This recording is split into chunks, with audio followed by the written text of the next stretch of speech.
महाराज जी, मैं महसूस कर रहा हूँ कि बालक की भांति दोनों हाथ ऊपर उठा पाना ही सबसे कठिन है, क्योंकि मेरा मन ही मेरे सबसे बड़ा शत्रु। हाँ, बिल्कुल ठीक बात, ठीक बात। क्या यह भाव स्थिति सरलता से प्राप्त हो सकती है? हो जाएगी। आप जिस उपासना में लगे हैं वो घसीट लेगी, चित्त वृत्ति घसीट लेगी, सच्ची माने। ये साधन का अहम सूक्ष्मता से बना रहता है, इसीलिए छूटती कठिनाई। ये मन में अहम बना रहता है कि मैं ऐसा करके ऐसा प्राप्त कर लूंगा। जिस दिन हमारे हाथ में किडनी की रिपोर्ट आई तो मुझे ये भी पता नहीं किडनी किसे कहते हैं, पता ही नहीं था।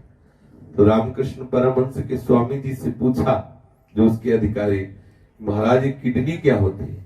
इसमें लिखा है तुम्हारी किडनी खराब हो रही, तो होती क्या है? बोले शरीर का ये वो अंग है, तो जब फेल हो जाती तो शरीर छूट जाता है, मर जाता है आदमी। इसका उपचार क्या है? बोले तुम्हारा रोग ऐसा है कि इसमें ऑपरेशन करके एक नई किडनी डाली जा सकती, दूसरा कोई उपाय नहीं। अब जब आए तो जो अहंकार बचा हुआ था ना, इतने घंटे पद्मासन लगा के ऐसे करना है, सब मिट्टी में मिल गया। एकदम आया कि अब तो गया शरीर, अब तो गया, अब क्या होगा? जो मुझे चाहिए अभी वो स्थिति प्राप्त नहीं हुई, अब क्या होगा? आर्त भाव आ गया, एकदम दैन्यता आ गई, और वो जो पुकार हुई उससे शरणागति जो बकाया थी वो पुष्ट हो गई। मैं तो बहुत बड़ी कृपा मानता हूं इस किडनी रोग की, कि इस जन्म को सार्थक करने के लिए इसका बहुत बड़ा योगदान है।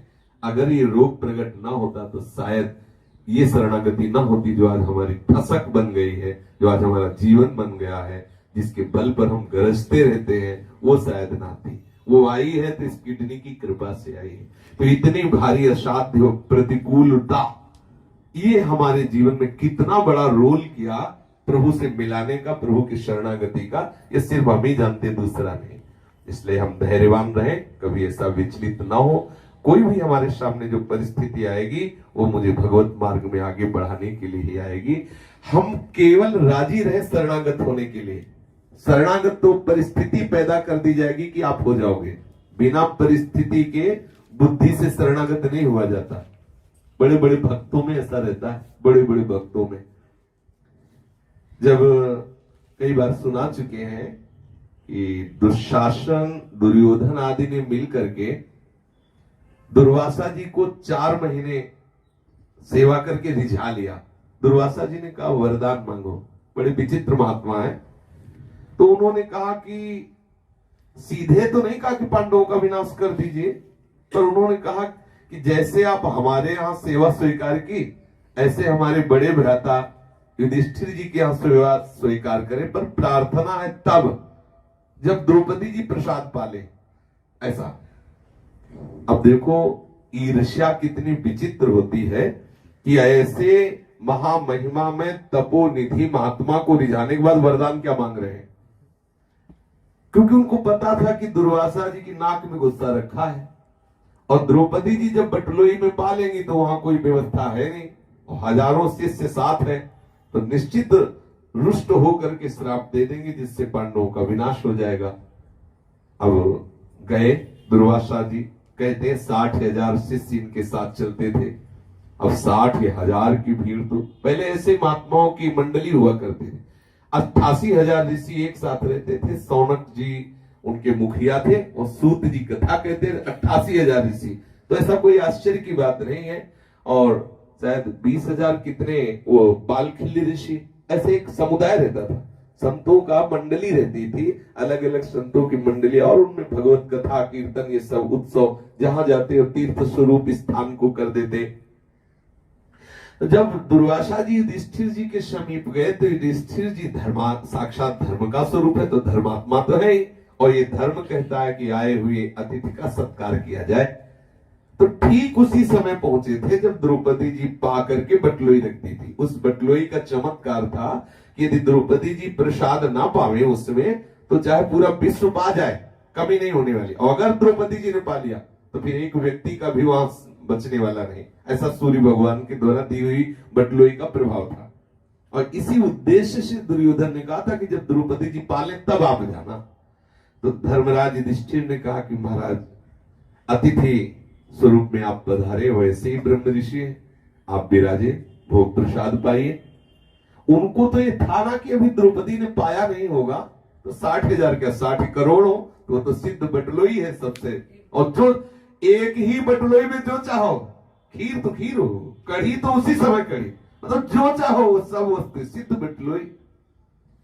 अब युधिष्ठिर जी ने तो ऐसा जब कहा तो दुर्वासा जी ने कहा ठीक है, हम स्नान करके आ रहे हैं, आप तैयारी करो। युधिष्ठिर जी भागे भागे अंदर गए और द्रौपदी से पूछा कि आपने प्रसाद पा लिया? बोले हाँ, पाके बटलोई बांध के रख दी। वो मूर्छित होकर गिर पड़े। द्रौपदी जी को लगा ऐसी क्या बात हो गई, फिर जल डाला, उनको जो होश मिलाई, क्या हुआ? तो उन्होंने कहा कि आपने बटलोई में प्रसाद पा लिया, तो अब तो बटलोई में प्रसाद मिलेगा नहीं। और 60,000 शिष्य थे, दुर्वासा जी पधारे, हाय अब क्या हो? दुर्वासा जी मतलब सीधे श्राप। तो देखो शरणागति की बात कह रहा हूं। द्रौपदी जी ने कहा कि एक बटलोई पर आपको इतना विश्वास है जो कुछ व्यक्तियों का उदर पोषण करते, जो अनंत ब्रह्मांडों का भरण पोषण करता है, उस मेरे श्री कृष्ण पर विश्वास नहीं? आप मूर्छित क्यों हो गए? आप श्री कृष्ण पर विश्वास। और हे कृष्ण जब पुकारा तो देखो भगवान भागते चले आ रहे हैं।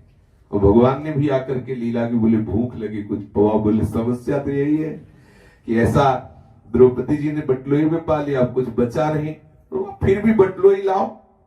कर तुम अकर तुम अन्यथा कर तुम सर्वसमर्थ ईश्वर। कैसे है?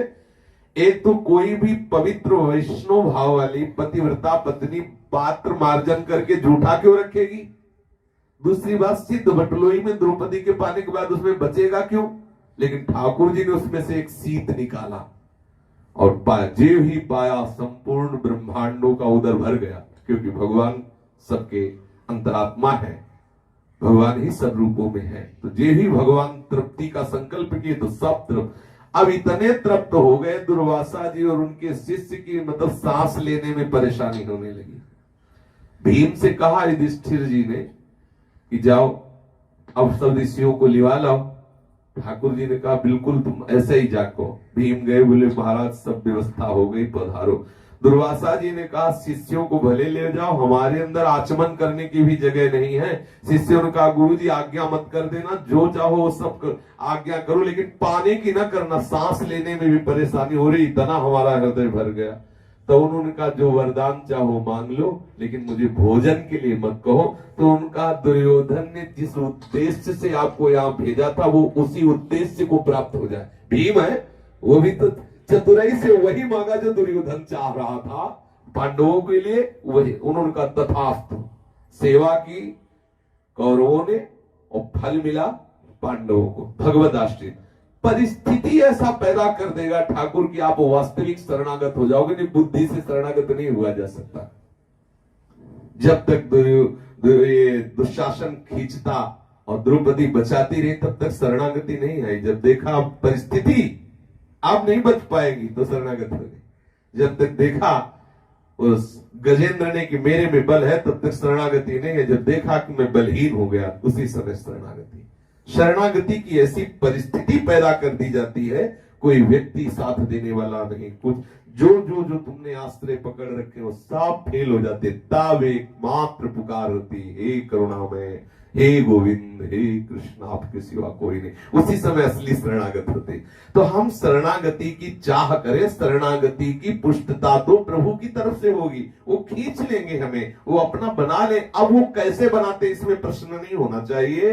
वो हो सकता है ऐसी प्रतिकूल से प्रतिकूल परिस्थिति दे दे जिसमें कोई तुम्हें पानी देने वाला ना हो और उस समय तुम पुकारो हे कृष्ण। ये हो सकता है, ऐसा हो सकता है। या हो सकता है ऐसा विशुद्ध ज्ञान दे दे कि ये सब बाहरी परिस्थितियां आने ही ना पावे और आपका हृदय प्रभु के चरणों की आश्रित हो जाए। वो कैसे करते हैं वो जाने, पर हम तैयारी रखें शरणागति की, कर वो ले।